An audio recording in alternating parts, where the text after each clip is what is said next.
Hi friends, welcome back to Shriveera education channel. ಇಂದು ನಾನು ಹೊಸಗನ್ನಡ ಸಾಹಿತ್ಯದ ಮಾಹಿತಿಯನ್ನು ಡಿಸ್ಕಸ್ ಮಾಡ್ತಾ ಇದ್ದೀನಿ. ಇದು ಮುಂಬರ್ತಕ್ಕಂಥ PhD ಆಗಿರ್ಬೋದು, GPST ಆಗಿರ್ಬೋದು ಮತ್ತು HST ಆಗಿರ್ಬೋದು. ಇದರ ಜೊತೆಗೆ ಇನ್ನುಳಿದ ಯಾವುದೇ ಕಾಂಪಿಟೇಟಿವ್ ಎಕ್ಸಾಮ್ ಆಗಿರ್ಬೋದು, ಅದಕ್ಕೆ ಒಂದು ಪೂರಕ ಮಾಹಿತಿ ಅಂತಲೇ ಹೇಳ್ಬೋದು.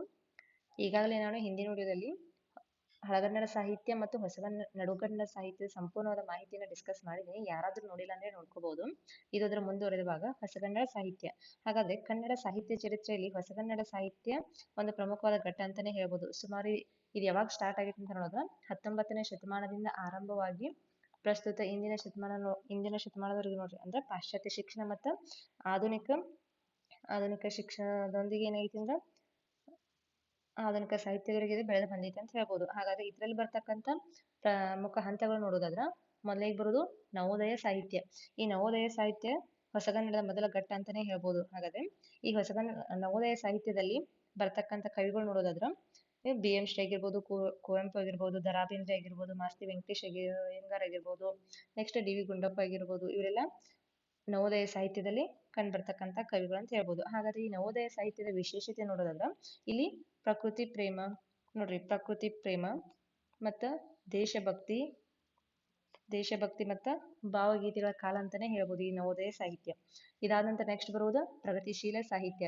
ಈ ಪ್ರಗತಿಶೀಲ ಸಾಹಿತ್ಯ ಇದೇನ್ ಹೇಳ್ತೈತೆ ಅಂದ್ರೆ, ಈ ಪ್ರಗತಿಶೀಲ ಸಾಹಿತ್ಯದಾಗ ಏನೇನ್ ಕಂಡುಬರ್ತೈತೆ ಅಂತ ನೋಡೋದಾದ್ರೆ ಸಮಾಜದ ಅಸಮಾನತೆ ಮತ್ತು ಶೋಷಣೆ ಅಂದ್ರೆ ಆಗಿನ ಕಾಲದಾಗ ಸಮಾಜದಲ್ಲಿ ಅಸಮಾನತೆ ಹೇಗಿತ್ತು, ಶೋಷಣೆ ಹೇಗ್ ಮಾಡ್ತಿದ್ವು, ಜೊತೆಗೆ ಸಾಮಾನ್ಯ ಜನರ ಬದುಕಿನ ಕಷ್ಟಗಳನ್ನ ಏನ್ ಮಾಡಿದ್ರೆ ವಸ್ತುವಾಗಿ ಇಟ್ಕೊಂಡಂತ ಒಂದು ಸಾಹಿತ್ಯ ಯಾವ್ದಂತ ನೋಡೋದಾದ್ರೆ ಅದು ಪ್ರಗತಿಶೀಲ ಸಾಹಿತ್ಯ ಅಂತ ಹೇಳ್ಬೋದು. ಹಾಗಾದ್ರೆ ಈ ಪ್ರಗತಿಶೀಲ ಸಾಹಿತ್ಯದಲ್ಲಿ ಕಂಡು ಬರ್ತಕ್ಕಂಥ ಕವಿಗಳು ನೋಡೋದಾದ್ರೆ ಅನಕರು ಆಗಿರ್ಬೋದು, ತರಾಸು ಆಗಿರ್ಬೋದು, ಬಸವರಾಜ್ ಕಟ್ಟಿಮನಿ ಆಗಿರ್ಬೋದು, ಇವರೆಲ್ಲ ಏನ್ ಮಾಡಿದಾಗ ಈ ಪ್ರಗತಿಶೀಲ ಸಾಹಿತ್ಯದಲ್ಲಿ ಸಾಮಾಜಿಕ ಸುಧಾರಣೆ ಮತ್ತು ಅಥವಾ ವಾಸ್ತವಕ್ಕೊಂದು ಒತ್ತು ಕೊಟ್ಟಿದ್ದಾರೆ ಅಂತ ಹೇಳ್ಬೋದು. ಇದಾದ ನಂತರ ನೆಕ್ಸ್ಟ್ ಬರೋದು ನವ್ಯ ಸಾಹಿತ್ಯ.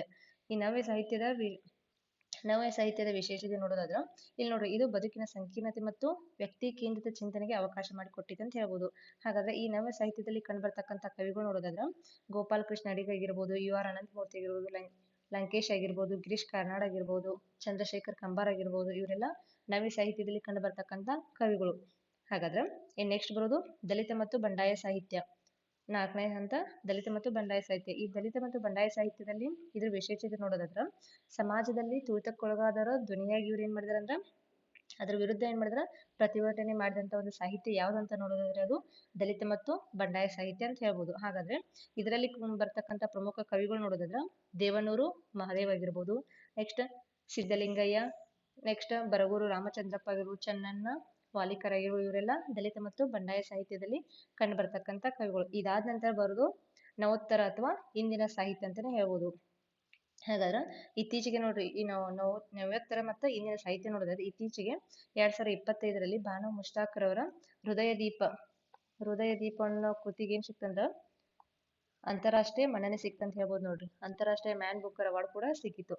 ಹೌದಾ? ಹಾಗಾದ್ರೆ ಇಲ್ಲಿವರೆಗೂ ಈ ನೋಡ್ರಿ ಹೊಸಗನ್ನಡ ಸಾಹಿತ್ಯದ 5 ಹಂತಗಳು ಬರ್ತಾವ. ಮೊದಲನೇದಾಗಿ ನವೋದಯ ಸಾಹಿತ್ಯ, 2ನೇದು ಪ್ರಗತಿಶೀಲ ಸಾಹಿತ್ಯ, 3ನೇದು ನವ್ಯ ಸಾಹಿತ್ಯ, 4ನೇದು ದಲಿತ ಮತ್ತು ಬಂಡಾಯ ಸಾಹಿತ್ಯ, 5ನೇದು ನವ್ಯೋತ್ತರ ಮತ್ತು ಇಂದಿನ ಸಾಹಿತ್ಯ ಅಂತ ಹೇಳ್ಬೋದು. ಹಾಗಾದ್ರೆ ಇದು ಇಂದಿನ ಸಾಹಿತ್ಯದಾಗ ಆಲ್ಮೋಸ್ಟ್ ಎಲ್ಲ ನೋಡ್ರಿ ಎಲ್ಲ ಕವಿಗಳು ಬರ್ತಾರೆ ಇದ್ರಲ್ಲಿ.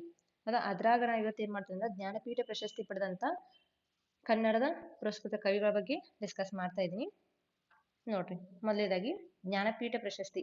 ಈ ಜ್ಞಾನಪೀಠ ಪ್ರಶಸ್ತಿಯು ಭಾರತೀಯ ಸಾಹಿತ್ಯ ಕ್ಷೇತ್ರದಲ್ಲಿ ನೀಡಲಾಗುವ ಅತ್ಯುನ್ನತ ಮತ್ತು ಅತ್ಯಂತ ಪ್ರತಿಷ್ಠಿತವಾದ ಗೌರವ ಅಂತಾನೆ ಹೇಳ್ಬೋದು. ಹಾಗಾದ್ರೆ ಈ ಜ್ಞಾನಪೀಠ ಪ್ರಶಸ್ತಿ ಯಾವಾಗ ಸ್ಟಾರ್ಟ್ ಆಗಿತ್ತು ಅಂತ ಸ್ಥಾಪನೆ ಯಾವಾಗ ಐತೆ ಅಂತ ನೋಡಿದ್ರೆ 1961ರಲ್ಲಿ ಈ ಜ್ಞಾನಪೀಠ ಪ್ರಶಸ್ತಿ ಸ್ಥಾಪನೆ ಐತೆ. ಹಾಗಾದ್ರೆ ಈ ಜ್ಞಾನಪೀಠ ಪ್ರಶಸ್ತಿಯನ್ನ ಯಾವ್ಯಾವ ಕ್ಷೇತ್ರ ಕೊಡ್ತಾರಂತ ನೋಡಿದ್ರೆ ಕಲಾ ಮತ್ತು ಸಾಹಿತ್ಯ ಕ್ಷೇತ್ರದಲ್ಲಿ ಅವ್ರು ಸಾಧನೆ ಮಾಡಿದಂತ ವ್ಯಕ್ತಿಗಳಿಗೆ ಜ್ಞಾನಪೀಠ ಪ್ರಶಸ್ತಿನ ಕೊಡ್ತಾರೆ.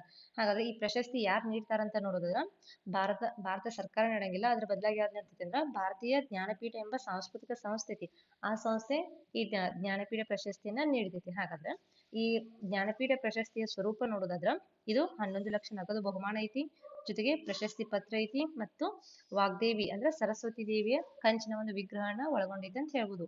ಹಾಗಾದ್ರೆ ಮೊದಲ ಜ್ಞಾನಪೀಠ ಪ್ರಶಸ್ತಿ ಪಡೆದ ವಿಜೇತರು ನೋಡೋದಾದ್ರೆ ಜಿ ಶಂಕರ್ ಕುರುಪ್ ಮಲಯಾಳಂದವ್ರು ಇವರು. ನೋಡ್ರಿ 1965ರಲ್ಲಿ ಇವರಿಗೆ ಜ್ಞಾನಪೀಠ ಪ್ರಶಸ್ತಿ ಸಿಕ್ಕಿದೆ. ಓಕೆ, ಇದಾದ ನಂತರ ನೆಕ್ಸ್ಟ್ ನೋಡ್ರಿ ಮೊದಲ ಜ್ಞಾನಪೀಠ ಪ್ರಶಸ್ತಿಯ ಪಡೆದ ಮಹಿಳಾ ವಿಜೇತರು ನೋಡೋದಾದ್ರ ಆಶಾ ಪೂರ್ಣದೇವಿ, ಇವರು ಬಂಗಾಳಿಯವರ ನೋಡ್ರಿ. 1976 ಆಶಾ ಪೂರ್ಣದೇವಿಯವರಿಗೆ ಬಂಗಾಳಿ ಸಾಹಿತ್ಯ ಕೃತಿಗೆ ಏನಾಗಿತ್ತು, ಜ್ಞಾನಪೀಠ ಪ್ರಶಸ್ತಿ ಸಿಕ್ಕಿದೆ. ಹಾಗಾದ್ರೆ ಜ್ಞಾನಪೀಠ ಪ್ರಶಸ್ತಿಯ ಸಂಪೂರ್ಣ ಸಂಕ್ಷಿಪ್ತ ಮಾಹಿತಿ. ಇನ್ ನೆಕ್ಸ್ಟ್ ನೋಡೋದಾದ್ರ ಜ್ಞಾನಪೀಠ ಪುರಸ್ಕೃತ ಕನ್ನಡದ ಕವಿಗಳು ನೋಡೋದಾದ್ರ ಇವತ್ತಿನ ನೋಡಿದ್ರೆ ನಾನು 4 ಜನ ಕವಿಗಳು ಮಾತ್ರ ಡಿಸ್ಕಸ್ ಮಾಡಿದ್ವಿ ನೋಡ್ರಿ. ಕನ್ನಡ ಸಾಹಿತ್ಯ ಲೋಕಕ್ಕೆ ಇದುವರೆಗೂ ಒಟ್ಟು 8 ಜ್ಞಾನಪೀಠ ಪ್ರಶಸ್ತಿಗಳು ಸಿಕ್ಕಿದಾವ ಹೌದಾ. ಹಾಗಾದ್ರೆ ಅದರಲ್ಲಿ ಮೊದಲನೇದಾಗಿ ಬರೋರು ಕುವೆಂಪು. ಕನ್ನಡಕ್ಕೆ ಜ್ಞಾನಪೀಠ ಪ್ರಶಸ್ತಿ ತಂದು ಕೊಟ್ಟ ಮೊದಲ ಕವಿ ಯಾರಂತ ನೋಡೋದಾದ್ರದು ಕುವೆಂಪು ಅಂತ ಹೇಳ್ಬೋದು ಹೌದಾ. ಅದಾದ ನಂತರ ಕುವೆಂಪು ಕನ್ನಡದ 2ನೇ ರಾಷ್ಟ್ರಕವಿ ನೋಡ್ರಿ. ಕುವೆಂಪು ಅವರನ್ನ ಕನ್ನಡದ 2ನೇ ರಾಷ್ಟ್ರಕವಿ ಅಂತ ಕರಿತೀವಿ. ಹಾಗಾದ್ರೆ ಮೊದಲನೇ ಕವಿ ಯಾರ, ಗೋವಿಂದಪ್ಪೈ ಅವ್ರನ್ನ ಕನ್ನಡದ ಮೊದಲ ಕವಿ ಅಂತ ಕರಿತೀವಿ. 2ನೇ ಕವಿ ಕುವೆಂಪು, 3ನೇ ಕವಿ ನೋಡ್ರಿ 2ನೇದಾರ ಕುವೆಂಪು. ನೆಕ್ಸ್ಟ್ 3ನೇದವರು ಶಿವರುದ್ರಪ್ಪ. ಓಕೆ, ಇವರು 3 ಜನ ಕನ್ನಡದ ಕವಿಗಳು ಅಂತ ಹೇಳ್ಬೋದು, ರಾಷ್ಟ್ರ ಕವಿಗಳು ಅಂತ ಹೇಳ್ಬೋದು. ಇದಾದ ನಂತರ ನೆಕ್ಸ್ಟ್ ಈಗ ಕುವೆಂಪು ಅವರದ್ದು ನೋಡೋದಾದ್ರ ಕುವೆಂಪು ಅವರ ಪೂರ್ಣ ಹೆಸರು ಕುಪ್ಪಳ್ಳಿ ವೆಂಕಟಪ್ಪ ಪುಟ್ಟಪ್ಪ. ಇವ್ರ ಜನನ ಯಾವಾಗ ಆಯ್ತು ಅಂತ ನೋಡಿದ್ರ 29 ಡಿಸೆಂಬರ್ 1904 ಶಿವಮೊಗ್ಗ ಜಿಲ್ಲೆಯ ತೀರ್ಥಹಳ್ಳಿ ತಾಲೂಕಿನ ಕುಪ್ಪಳ್ಳಿ ಎಂಬ ಗ್ರಾಮದಲ್ಲಿ ಇವರ ಜನನ ಐತೆ. ಇವ್ರಿಗಿರುವತಕ್ಕಂಥ ಬಿರುದುಗಳು ನೋಡಿದ್ರ ರಾಷ್ಟ್ರಕವಿ, ರಸಋಷಿ, ವಿಶ್ವಮಾನವ. ಇವರಿಗೆ ರಾಷ್ಟ್ರಕವಿ ಅಂತ ಕರಿತಿದ್ರು, ರಸಋಷಿ ಅಂತ ಕರಿತಿದ್ರು, ವಿಶ್ವಮಾನವ ಅಂತ ಕೂಡ ಕರಿತಿದ್ರು. ಇದಾದ ನಂತರ ಆತ್ಮಕಥೆ. ಕುವೆಂಪು ಅವರ ಆತ್ಮಕಥೆ ನೋಡಿದ್ರ ನೆನಪಿನ ದೋಣಿಯಲ್ಲಿ ಇಂಪಾರ್ಟೆಂಟ್ ಎಕ್ಸಾಮ್ ದಾಗ ಕೇಳ್ಬೋದು. ಇದಾದ ನಂತರ ಕುವೆಂಪು ಅವರ ಕಾವ್ಯನಾಮ ನೋಡೋದಾದ್ರ ಕುವೆಂಪು ನೋಡ್ರಿ, ಅವರ ಕಾವ್ಯನಾಮ ಕುವೆಂಪು. ನೆಕ್ಸ್ಟ್ ಇವ್ರು ರಚಿಸಿರ್ತಕ್ಕಂಥ ನಾಂದಿಗೀತೆ ನೋಡೋದಾದ್ರ ಅದು ಕರ್ನಾಟಕದ ರಾಜ್ಯಗೀತೆ ಅಂತಾನೆ ಹೇಳ್ಬೋದು. ಅದು ಜಯ ಭಾರತ ಜನನಿಯ ತನುಜಾತೆ ಇವರು ರಚಿಸಿರ್ತಕ್ಕಂಥ ಕರ್ನಾಟಕದ ಒಂದು ರಾಜ್ಯಗೀತೆ. ಕುವೆಂಪು ರಚಿಸಿದ ಪ್ರಮುಖ ಕೃತಿಗಳು ನೋಡೋದಾದ್ರ ನೋಡ್ರಿ, ಮಹಾಕಾವ್ಯನ ರಚನೆ ಮಾಡಿದಾರ. ಅದ್ರಾಗ ಶ್ರೀ ರಾಮಾಯಣ ದರ್ಶನಂ. ಈ ಶ್ರೀ ರಾಮಾಯಣ ದರ್ಶನಂ ಎನ್ನುವ ಕೃತಿಗೆ 1967ರಲ್ಲಿ ಜ್ಞಾನಪೀಠ ಪ್ರಶಸ್ತಿ ಇವರಿಗೆ ಈ ಕೃತಿಗೆ ಸಿಗ್ತೈತಿ. ಇದಾದ ನಂತರ ನೆಕ್ಸ್ಟ್ ಬರೋದು ಕಾದಂಬರಿಗಳು. ಇವ್ರ ಕುವೆಂಪು ರಚಿಸಿರ್ತಕ್ಕಂಥ ಕಾದಂಬರಿಗಳು ನೋಡೋದಾದ್ರ ಕಾನೂರು ಹೆಗ್ಗಡತಿ, ಮಲೆಗಳಲ್ಲಿ ಮದುಮಗಳು. ನೆಕ್ಸ್ಟ್ ಇವ್ರು ರಚಿಸಿರ್ತಕ್ಕಂಥ ಕವನ ಸಂಕಲನಗಳು ನೋಡೋದಾದ್ರ ಕೊಳಲು, ಪಾಂಚಜನ್ಯ, ಪಕ್ಷಿಕಾಶಿ, ಅಮಲನ ಕತೆ, ಚಂದ್ರಮಂಚಕೆ ಬಾಚಕೋರಿ. ಇವೆಲ್ಲ ಕುವೆಂಪು ಅವರವರ ಕವನ ಸಂಕಲನಗಳು ಅಂತ ಹೇಳ್ಬೋದು. ನೆಕ್ಸ್ಟ್ ನಾಟಕಗಳು ನೋಡಿದ್ರೆ ಬೊಮ್ಮನಹಳ್ಳಿ ಕಿಂದರ ಜೋಗಿ, ಬೆರಳಗೆ ಕೊರಳ್. ನೆಕ್ಸ್ಟ್ ಯಮನ ಸೋಲು, ಶೂದ್ರ ತಪಸ್ವಿ ಮತ್ತು ಜಲಗಾರ. ಇಷ್ಟು ಎಲ್ಲ ಈ ಕುವೆಂಪು ಅವರು ರಚಿಸಿರ್ತಕ್ಕಂಥ ಕಾದಂಬರಿ, ಮಹಾಕಾವ್ಯ, ಕವನ ಸಂಕಲನ ಮತ್ತು ನಾಟಕಗಳು. ಇವನ್ನೆಲ್ಲ ಇಷ್ಟೆಲ್ಲ ಯಾಕೆ ಏನ್ ಮಾಡ್ತಂದ್ರ ನೋಡ್ರಿ, ಈ ಕಾನೂರು ಎಕ್ಸಾಮ್ದಾಗ ಹೆಂಗ್ ಕೇಳ್ಬೋದು ಅಂದ್ರ ಕಾನೂರು ಹೆಗ್ಗಡತಿ ಇದು ಕುವೆಂಪು ಅವರ ರಚನೆಯ ಕಾದಂಬರಿನೋ, ಕಥಾ ಸಂಕಲನ, ಕವನ ಸಂಕಲನ, ಹಿಂಗೆಲ್ಲ ಆಪ್ಷನ್ಸ್ ಕೊಟ್ಟು ಕೇಳ್ಬೋದು. ಅದಕ್ಕೆ ಏನ್ ಮಾಡಿದೀನಿ, ಸಪ್ರೇಟ್ ಆಗಿ ರಚಿಸಿರ್ತಕ್ಕಂಥ ಕಾದಂಬರಿ ಯಾವ, ಕವನ ಸಂಕಲನ ಯಾವ, ನಾಟಕಗಳು ಯಾವ, ವಿಮರ್ಶಾ ಕೃತಿಗಳು ಯಾವ ಒಂದೊಂದಾಗಿ ಏನ್ ಮಾಡಿದೆ ಡಿಸ್ಕಸ್ ಮಾಡ್ತಾ ಹೋಗಿದ್ದೀನಿ. ನೆಕ್ಸ್ಟ್ ಕುವೆಂಪು ಅವರವರಿಗೆ ಸಿಕ್ಕಂತ ಪ್ರಶಸ್ತಿ ಮತ್ತು ಗೌರವ ನೋಡೋದಾದ್ರ ನೋಡ್ರಿ, ಮೊದಲನೇದಾಗಿ ಜ್ಞಾನಪೀಠ ಪ್ರಶಸ್ತಿ 1967ರಾಗ ಶ್ರೀ ರಾಮಾಯಣ ದರ್ಶನ ಕೃತಿಗೆ ಸಿಗ್ತದೆ. ನೆಕ್ಸ್ಟ್ ಇದಾದ ನಂತರ ಪದ್ಮವಿಭೂಷಣ ಪ್ರಶಸ್ತಿ, ಇದು ಭಾರತದ ಸರ್ಕಾರ ನೀಡತಕ್ಕಂಥ 2ನೇ ಪ್ರಶಸ್ತಿ ಅಂತಾನೆ ಹೇಳ್ಬೋದು. 1958ರಾಗ ಈ ಪ್ರಶಸ್ತಿ ಸಿಗ್ತೈತಿ. ಇದಾದ ನಂತರ ಕರ್ನಾಟಕ ರತ್ನ ಪ್ರಶಸ್ತಿ ಸಿಗ್ತೈತಿ. 1992ರಾಗ ಕರ್ನಾಟಕ ರತ್ನ ಪ್ರಶಸ್ತಿ ಸಿಗ್ತೈತಿ. ಇದಾದ ನಂತರ ಕೇಂದ್ರ ಸಾಹಿತ್ಯ ಅಕಾಡೆಮಿ ಪ್ರಶಸ್ತಿ, ಇದು ಯಾವಾಗ ಸಿಗ್ತೈತಿ ಅಂತ ನೋಡಿದ್ರ 1955ರಾಗ ಕೇಂದ್ರ ಸಾಹಿತ್ಯ ಅಕಾಡೆಮಿ ಪ್ರಶಸ್ತಿ ಇವ್ರಿಗೆ ಸಿಗ್ತೈತಿ. ಇದಾದ ನಂತರ ಪಂಪ ಪ್ರಶಸ್ತಿ ನೋಡ್ರಿ, ಪಂಪ ಪ್ರಶಸ್ತಿ 1987ರಲ್ಲಿ ಪಂಪ ಪ್ರಶಸ್ತಿಯನ್ನು ಪಡೆದ ಮೊದಲ ವ್ಯಕ್ತಿ ಅಂತಾನೆ ಹೇಳ್ಬೋದು ಕುವೆಂಪು ಅವರು. ಅದು 1987ರಾಗ ಸಿಗ್ತೈತಿ. ಹಾಗಾದ್ರೆ ಈ ಕುವೆಂಪು ಅವರ ಜನ್ಮದಿನವನ್ನ ಪ್ರತಿ ವರ್ಷ ಡಿಸೆಂಬರ್ 29ರಂದು ನಾವು ಕರ್ನಾಟಕದಲ್ಲಿ ವಿಶ್ವ ಮಾನವ ದಿನ ಅಂತ ಏನ್ ಮಾಡ್ತೀವಿ, ಆಚರಣೆ ಮಾಡ್ತೀವಿ. ಓಕೆ, ಇಷ್ಟೆಲ್ಲ ಕುವೆಂಪು ಅವರಿಗೆ ಸಂಬಂಧಪಟ್ಟಂತ ಒಂದು ಮಾಹಿತಿ ಅಂತಾನೆ ಹೇಳ್ಬೋದು. ಇದಾದ ನಂತರ ನೆಕ್ಸ್ಟ್ ಬರೋರು ದ.ರಾ. ಬೇಂದ್ರೆ ನೋಡ್ರಿ. ದ.ರಾ. ಬೇಂದ್ರೆ ಅವರು ಕನ್ನಡ ಸಾಹಿತ್ಯ ಲೋಕಕ್ಕೆ 2ನೇ ಜ್ಞಾನಪೀಠ ಪ್ರಶಸ್ತಿ ತಂದು ಕೊಟ್ಟೊಂದು ಪ್ರಮುಖ ಕವಿ ಅಂತಾನೆ ಹೇಳ್ಬೋದು. ಹಾಗಾದ್ರೆ ದ.ರಾ. ಬೇಂದ್ರೆಯ ಪೂರ್ಣ ಹೆಸರು ನೋಡೋದಾದ್ರ ದತ್ತಾತ್ರೇಯ ರಾಮಚಂದ್ರ ಬೇಂದ್ರೆ. ಹಾಗಾದ್ರೆ ಇವ್ರ ಜನನ ನೋಡೋದಾದ್ರ ಜನವರಿ 31, 1896ರಲ್ಲಿ ಧಾರವಾಡ ಜಿಲ್ಲೆಯ ಸಾಧನಕೆರೆಯಲ್ಲಿ ಇವ್ರದ ಜನನ ಆಗ್ತೈತಿ. ಹಾಗಾದ್ರೆ ದ.ರಾ. ಬೇಂದ್ರೆ ಅವರ ಬಿರುದು ನೋಡೋದಾದ್ರ ವರಕವಿ. ನೆಕ್ಸ್ಟ್ ಇವರ ಕಾವ್ಯನಾಮ ನೋಡೋದಾದ್ರ ಅಂಬಿಕಾ ತನಯದತ್ತ. ಇಂಪಾರ್ಟೆಂಟ್ ಎಕ್ಸಾಮ್ದಾಗ ಕೇಳ್ಬೋದು. ಬಿರುದು ನೋಡ್ಕೊರಿ, ನೆಕ್ಸ್ಟ್ ಕಾವ್ಯನಾಮಗಳನ್ನು ನೋಡ್ಕೊರಿ, ಯಾಕಂದ್ರೆ ಇದ್ರ ಮೇಲೆ ಹಲವಾರು ಬಾರಿ ಪ್ರಶ್ನೆ ಆಗಿದಾವೆ KPSC ಎಕ್ಸಾಮ್ದಾಗ. ನೆಕ್ಸ್ಟ್ ಇದಾದ ನಂತರ ಈಗ ದ.ರಾ. ಬೇಂದ್ರೆ ರಚಿಸಿರತಕ್ಕಂಥ ಪ್ರಮುಖ ಕೃತಿಗಳು ನೋಡೋದಾದ್ರ 4 ತಂತಿ. ಇದೊಂದು ಕಾದಂಬರಿ ನೋಡ್ರಿ. ಇದಕ್ಕ ಜ್ಞಾನಪೀಠ ಪ್ರಶಸ್ತಿ 1973 ನಾಲ್ಕು ತಂತಿ ಅನ್ನೋದ ಒಂದು ಕೃತಿಗೆ ಏನಾಗ್ತೈತಿ ಜ್ಞಾನಪೀಠ ಪ್ರಶಸ್ತಿ ಸಿಗ್ತೈತಿ. ಇದಾದ ನಂತರ ಇವ್ರು ರಚಿಸ್ತಕ್ಕಂಥ ಕವನ ಸಂಕಲನಗಳು ನೋಡೋದಾದ್ರ ಕೃಷ್ಣಕುಮಾರಿ, ಗರಿ, ಅರಳು ಮರಳು, ನಾದಲೀಲೆ, ಹೃದಯ ಸಮುದ್ರ, ಮುಗಿಲ ಮಲ್ಲಿಗೆ, ಗಂಗಾವತರಣ ಇಷ್ಟೆಲ್ಲ ಇವರು ದ.ರಾ ಬೇಂದ್ರೆ ರಚಿಸ್ತಕ್ಕಂಥ ಕವನ ಸಂಕಲನಗಳು. ಇದಾದ ನಂತರ ನಾಟಕಗಳು ನೋಡಿದ ತಿರುಗುಣ ಪಿಡುಗು, ನಗೆ ಹೊಗೆ, ಉದ್ಧಾರ, ಹೊಸ ಸಂಸಾರ, ಹುಚ್ಚಾಟಗಳು ಇವೆಲ್ಲ ದ.ರಾ ಬೇಂದ್ರೆ ರಚಿಸ್ತಕ್ಕಂಥ ನಾಟಕಗಳು ನೋಡ್ರಿ. ಇನ್ನು ನೆಕ್ಸ್ಟ್ ನೋಡೋದಾದ್ರ ಜನಪ್ರಿಯ ಕವಿತೆಗಳು ದ.ರಾ ಬೇಂದ್ರೆ ರಚಿಸಿರ್ತಕ್ಕಂಥ ಜನಪ್ರಿಯ ಕವಿತೆಗಳು ನೋಡೋದಾದ್ರ ಮೊದಲನೇದಾಗಿ ಬಾರೋ ಸಾಧನ ಕಿರಿಗೆ ಇದೊಂದು ಹಾಡ್ರಿ. ಈ ಬಾರೋ ಸಾಧನ ಕಿರಿಗೆ ಒಂದು ಕನ್ನಡ ಜನಸಾಮಾನ್ಯರ ಬಾಯಲ್ಲಿ ಅತ್ಯಂತವಾದ ಪ್ರಮುಖ ಹಾಡಂತಾನೆ ಹೇಳ್ಬೋದು, ಬಾರೋ ಸಾಧನ ಕಿರಿಗೆ. ನೆಕ್ಸ್ಟ್ ಎರಡನೇದು ಇಳಿದು ಬಾ ತಾಯಿ ಇಳಿದು ಬಾ. ನೆಕ್ಸ್ಟ್ ಕುರುಡು ಕಾಂಚನ ಕುಣಿಯುತ್ತಲಿತ್ತು. ನೆಕ್ಸ್ಟ್ ಪಾತ್ರಗಿತ್ತಿ ಪಕ್ಕ ನೋಡಿದೆನೆಕ್ಕ. ಇವೆಲ್ಲ ದ.ರಾ ಬೇಂದ್ರೆ ರಚಿಸ್ತಕ್ಕಂಥ ಜನಪ್ರಿಯ ಕವಿತೆಗಳು ಅಂತಾನೆ ಹೇಳ್ಬೋದು. ನೆಕ್ಸ್ಟ್ ಇದಾದ ನಂತರ ನೋಡೋದು ಪ್ರಶಸ್ತಿ ಮತ್ತು ಗೌರವಗಳು. ದ.ರಾ ಬೇಂದ್ರೆ ಅವರಿಗೆ ಸಿಕ್ಕಂತ ಪ್ರಶಸ್ತಿ ಮತ್ತು ಗೌರವಗಳು ನೋಡೋದಾದ್ರೆ ನೋಡಿ ಮೊದಲನೇದಾಗಿ ಜ್ಞಾನಪೀಠ ಪ್ರಶಸ್ತಿ 1973 4 ತಂತಿ ಕೃತಿ ಕಾದಂಬರಿಗೆ ಅವರಿಗೆ ಜ್ಞಾನಪೀಠ ಪ್ರಶಸ್ತಿ ಸಿಗ್ತೈತಿ.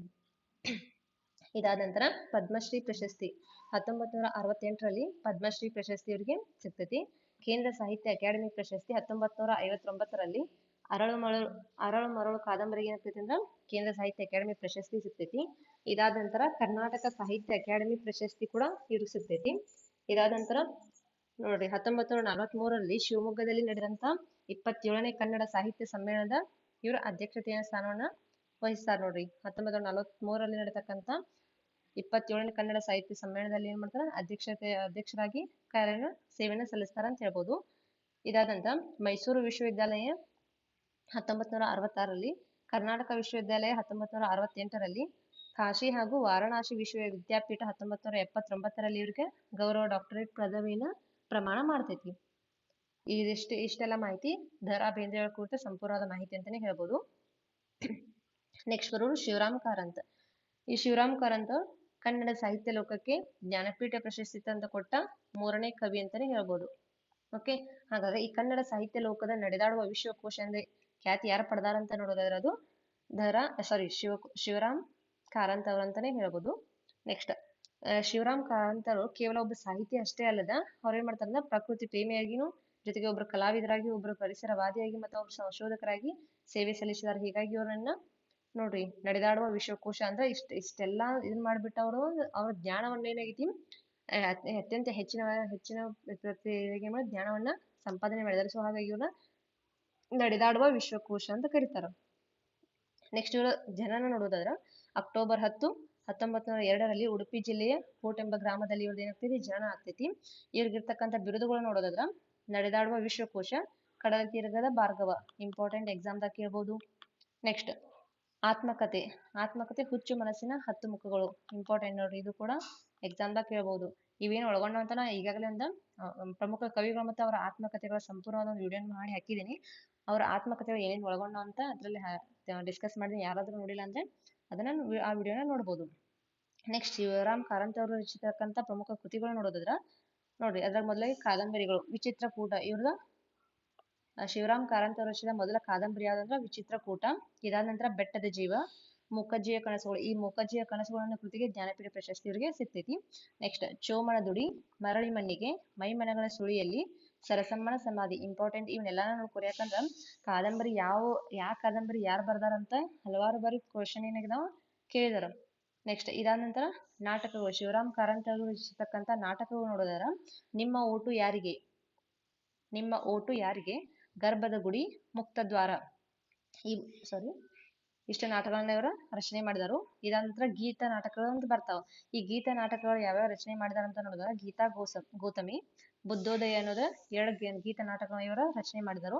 ನೆಕ್ಸ್ಟ್ ಜಾನಪದ ಕೃತಿ ಯಕ್ಷಗಾನ ಬಯಲಾಟ ಅನ್ನೋದೊಂದೇ ಇಲ್ಲ ಜಾನಪದ ಕೃತಿ ಅಂತಾನೆ ಹೇಳ್ಬೋದು. ಈ ಜಾನಪದ ಕೃತಿಗೆ ಯಕ್ಷಗಾನ ಮತ್ತು ಬಯಲಾಟ ಅನ್ನೋ ಕೃತಿಗೆ ಕೇಂದ್ರ ಸಾಹಿತ್ಯ ಅಕಾಡೆಮಿ ಪ್ರಶಸ್ತಿ ಕೂಡ ಇವರಿಗೆ ಸಿಕ್ಕಿದೆ. ನೆಕ್ಸ್ಟ್ ವಿಶ್ವಕೋಶ ಬಾಲ ಪ್ರಪಂಚ ಅನ್ನೋದೊಂದು ವಿಶ್ವಕೋಶಕ್ಕ ರಚನೆಯನ್ನ ಮಾಡಿದ್ದಾರೆ ಇವರು ಅಂತ ಹೇಳ್ಬೋದು. ಹೌದಾ, ಹಾಗಾದ್ರೆ ಇನ್ ನೆಕ್ಸ್ಟ್ ಬರುವುದು ಈ ಬಾಲ ಪ್ರಪಂಚ 1, 2, 3 ಸಂಪುಟವನ್ನು ಒಳಗೊಂಡಂತ ಒಂದು ಪ್ರಮುಖ ವಿಶ್ವಕೋಶ ಅಂತಾನೆ ಹೇಳ್ಬೋದು. ಹೌದಾ, ಈ ನೆಕ್ಸ್ಟ್ ನೋಡಿದ್ರೆ ಪ್ರಶಸ್ತಿಗಳು ಮತ್ತು ಗೌರವಗಳು. ಪ್ರಶಸ್ತಿಗಳು ಗೌರವ ಶಿವರಾಮ್ ಕಾರಂತರಿಗೆ ಸಂಬಂಧಪಟ್ಟಂತ ಪ್ರಶಸ್ತಿ ಮತ್ತು ಗೌರವ ನೋಡೋದಾದ್ರೆ ಅದರಲ್ಲಿ ಮೊದಲನೇದಾಗಿ ಜ್ಞಾನಪೀಠ ಪ್ರಶಸ್ತಿ 1977ರಲ್ಲಿ ಮೂಕಜ್ಜಿಯ ಕನಸುಗಳನ್ನು ಕಾದಂಬರಿಗೆ ಇವರಿಗೆ ಜ್ಞಾನಪೀಠ ಪ್ರಶಸ್ತಿ ಸಿಗ್ತೈತಿ. ಇದಾದ ನಂತರ ನೋಡ್ರಿ ಕೇಂದ್ರ ಸಾಹಿತ್ಯ ಅಕಾಡೆಮಿ ಪ್ರಶಸ್ತಿ 1958ರಲ್ಲಿ ಇವ್ರಿಗೆ ಸಿಗ್ತೈತಿ.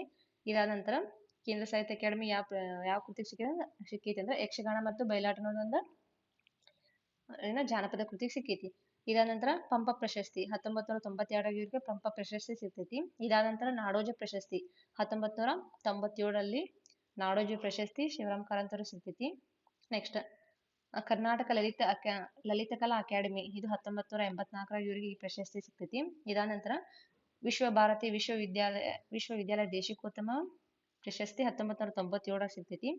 ಇದಾದ ನಂತರ ಕರ್ನಾಟಕ ವಿಶ್ವವಿದ್ಯಾಲಯ 1962 ಮೈಸೂರು ವಿಶ್ವವಿದ್ಯಾಲಯ 1963 ಗೌರವ ಡಿಲೀಟ್ ಪದವಿಯನ್ನು ಇವ್ರಿಗೆ ಏನ್ ಮಾಡ್ತಾರ ಕೊಡ್ತಾರ ಅಂದ್ರೆ ಪುರಸ್ಕಾರ ಮಾಡ್ತಾರ. ಇಷ್ಟು ಎಲ್ಲ ಮಾಹಿತಿ ಶಿವರಾಮ್ ಕಾರಂತರಿಗೆ ಸಂಬಂಧಪಟ್ಟಂತ ಒಂದು ಸಂಪೂರ್ಣ ಮಾಹಿತಿ ಅಂತ.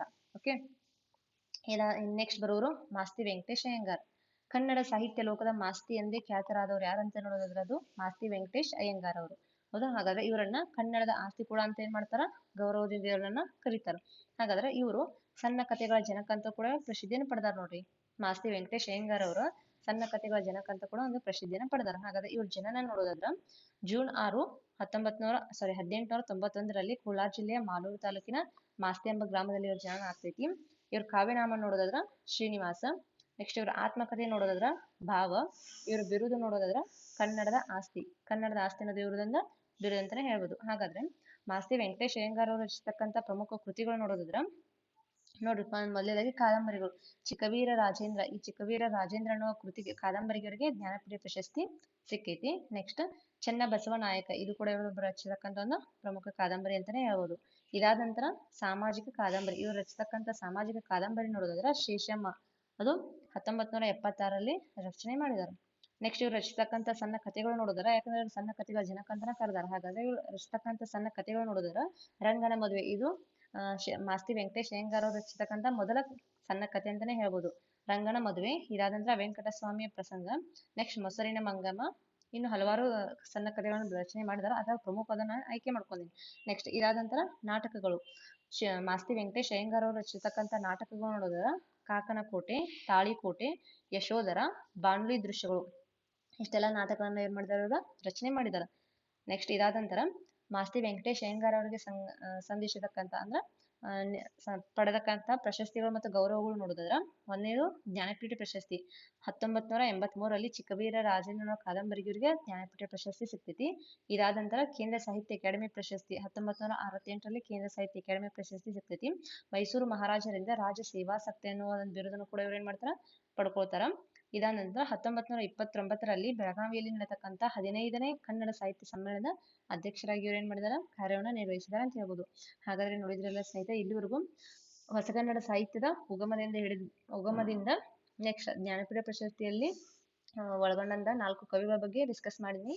ಯಾರೆಲ್ಲ ವಿಡಿಯೋನ ಫಸ್ಟ್ ಟೈಮ್ ವಾಚ್ ಮಾಡಿದಾರ, ಈ ವಿಡಿಯೋ ನಿಮ್ಗೆ ಇಷ್ಟ ಅನಿಸಿದ್ರೆ ಲೈಕ್ ಮಾಡಿ, ಸಾಧ್ಯವಾದಷ್ಟು ಶೇರ್ ಮಾಡಿ, ನಿಮ್ಮ ಅನಿಸಿಕೆ ಅಭಿಪ್ರಾಯನ ಕಮೆಂಟ್ ಬಾಕ್ಸ್ ನಲ್ಲಿ ಹಾಕಿ ಅಂತ ಹೇಳ್ತಾ ವಿಡಿಯೋ ನೋಡಿದ್ದಕ್ಕಾಗಿ ಧನ್ಯವಾದಗಳು.